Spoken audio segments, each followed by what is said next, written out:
¿Qué año parte más o menos el proceso de En Rey 2010, en octubre 2010, 2011, para estrenarse en 2017. 2017? Sí, Un poquito antes sí. del estallido.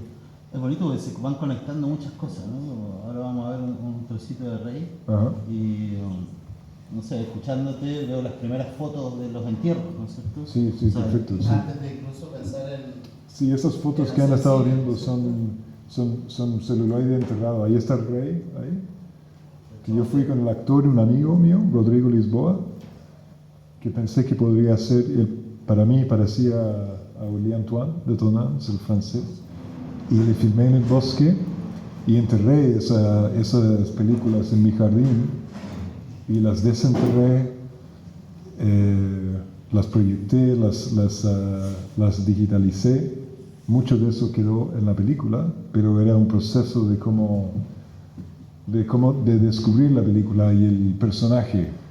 Pero para mí tenía mucho que ver con un tema alquímico y ritualístico, de un tema de que, por un lado, quería escribir un guión, entonces dije, esta vez voy a intentar escribir un guión así más literario, de más de 100 páginas, por último, como quiero esa experiencia, quiero ver qué pasa. Pero no puedo hacer solo eso, quiero también filmar y como necesito hacer algo con las manos, entonces filmar el personaje, enterrarlo y ver qué deja, ver cómo la tierra y cómo el tiempo actúa sobre mi imaginario de él. ¿Cachai?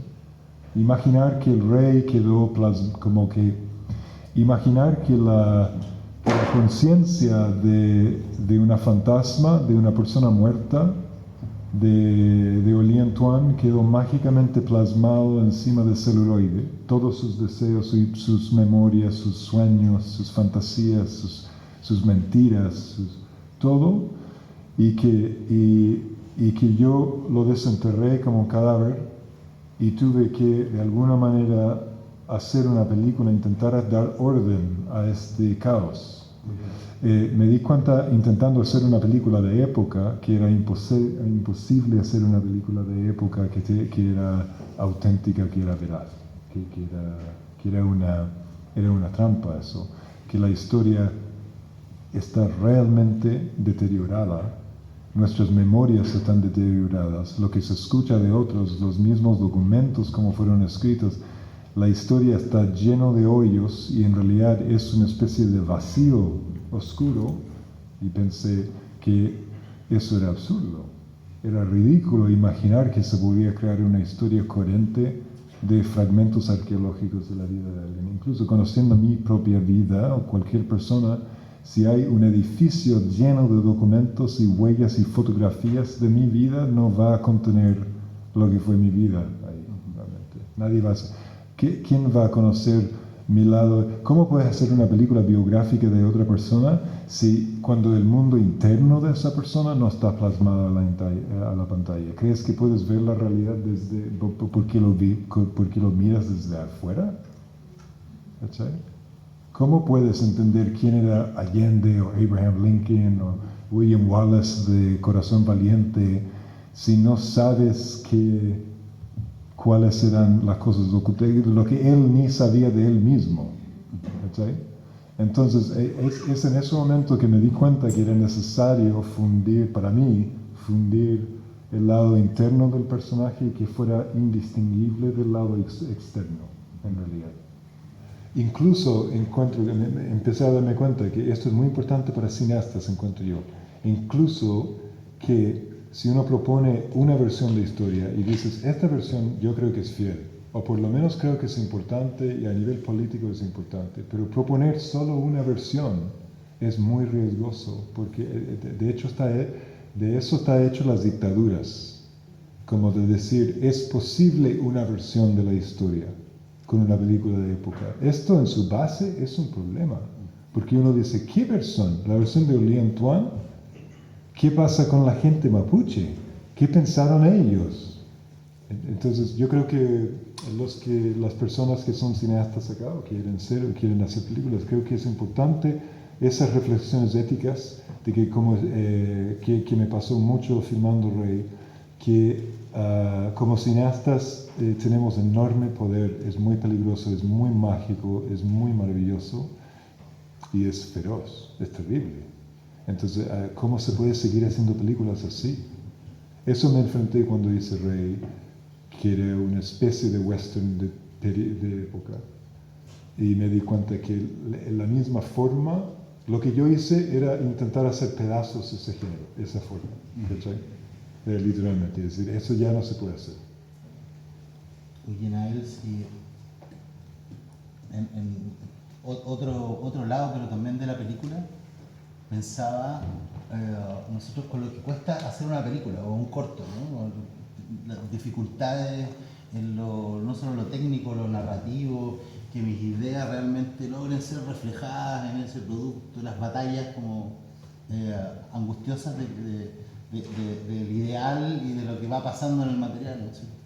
Entonces me pongo en tus zapatos de pensar en una película o un proyecto que tiene que disolverse, ¿no? Que el fin es que se disuelva, que se ramifique, cuando uno busca todo lo contrario, cuando construye una película, ¿no? Que es lograr amarrarla, lograr en algún momento sentir que voy llevando el barco, que va teniendo sentido. Entonces, no sé si te pasó esa contradicción, cómo la viviste, si fue vertiginosa o no, o te entregaste libremente a ese abismo que era construir este personaje que se disuelve matéricamente y narrativamente, ¿no? Claro, sí, fue una locura, realmente una locura y no lo repetiría. No lo haría, no. Fue súper buena, fue muy buena, pero fue muy desgastante y fue tanto a nivel de procesos como técnicos, de procesos como físicos. Fue una película difícil de filmar, fue maravillosa, lo pasamos muy bien, pero fue físicamente muy exigente filmar en el sur a caballo en la lluvia con una explosión volcánica.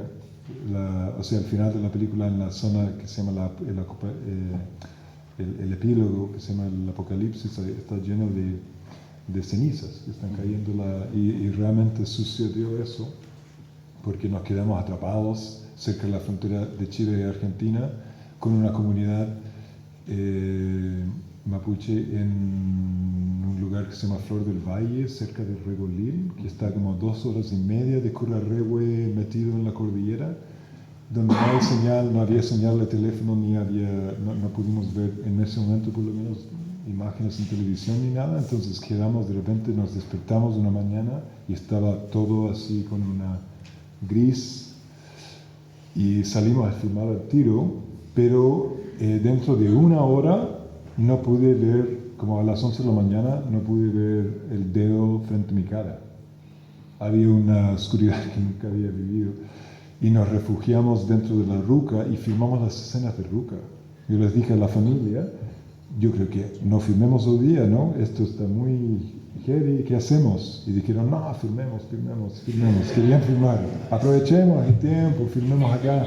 Entonces filmamos en la ruca y después tuvimos que evacuar porque la ceniza era muy peligrosa, era muy densa y tuvimos que evacuar al final el equipo. Era heavy, era muy fuerte y divertido. Muchas jornadas nocturnas. Entonces esa película era como y era un equipo de 20 personas. Esto no era una mega producción.